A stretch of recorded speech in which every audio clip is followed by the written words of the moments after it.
ఒక అమ్మాయి మోసం చేసిందని చేద్దాం అనుకున్నాను, కానీ అప్పుడు తెలిసింది నాది అసలు సమస్యే కాదని. ప్రపంచంలో నాకంటే పెద్ద సమస్యలు ఇంకా ఎన్నో ఉన్నాయని మీ ఎక్కడేరి చదివాకే నాకు అర్థమైంది. ఇంకా ఇలాంటి అఘాయిత్యాలు ఎవరికి జరగకూడదు. అందుకే నా దొంగ నా కొడుకుని చంపాలని ముందే ఫిక్స్ అయ్యాను. నువ్వా? ఏంటి మీకోసం అంత రిస్క్ తీసుకోవాల్సిన అవసరం నాకేంటి అనే కదా మీ డౌట్? ఏం లేదు కీర్తి, ఎటూ చేద్దాం అనుకుంటున్నాను. ఇప్పటి వరకు అర్థం పర్థం లేకుండా జీవించాను. కనీసం ఒక మంచి పని చేసి ఆనందంగా చేద్దామని. పాపం వాళ్ళు అలా బతకడం వల్ల వాళ్ళకి లాసే, ప్రపంచానికి లాసే. అందుకే తీసేద్దాం. భరతమాతకు కొంచెం బర్వన్న తగ్గింది.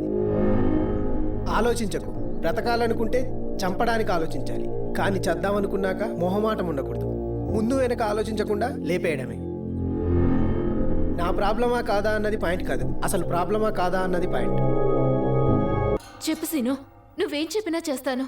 నన్ను దెబ్బ కొట్టిన ఆ దొంగ మొహం దగ్గర కొంచెం నా గర్ల్ ఫ్రెండ్గా నటించు ప్లీజ్.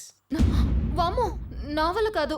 మరిదే నీకోసం ఇక్కడ జీవిస్తున్నా, నా కోసం నువ్వు నటించలేవా? దాని ముందు ఏదో బిల్డప్, మా ఈగో కూడా కూల్ అవ్వాలి కదా. ఓకే, నటిస్తాను. సూపర్. నీ అకౌంట్లో డబ్బులున్నాయా? ఉన్నాయి. ఆ ఏటీఎం కార్డు ఇటీవ్. ఎందుకు? చచ్చేటప్పుడు కొంచెం ఎంజాయ్ చేద్దామని.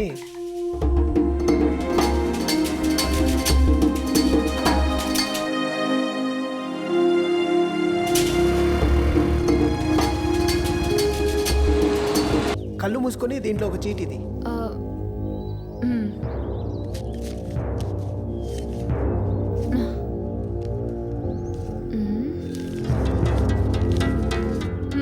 మలేష్.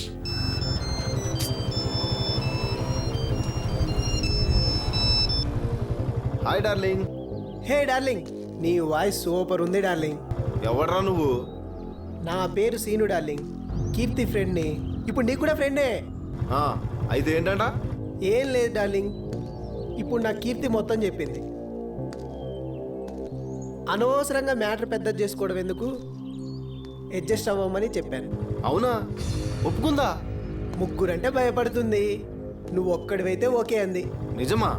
లేకపోతే నీకెందుకు ఫోన్ చేస్తా డార్లింగ్? నువ్వంటే ఎక్కడో ఫీలింగ్ ఉందనుకుంటా. మొత్తానికి ఈరోజు నీకు రాసి పెట్టుంది డార్లింగ్. చా నమ్మొచ్చా? ఇదిగో కీర్తితో మాట్లాడు ఒకసారి.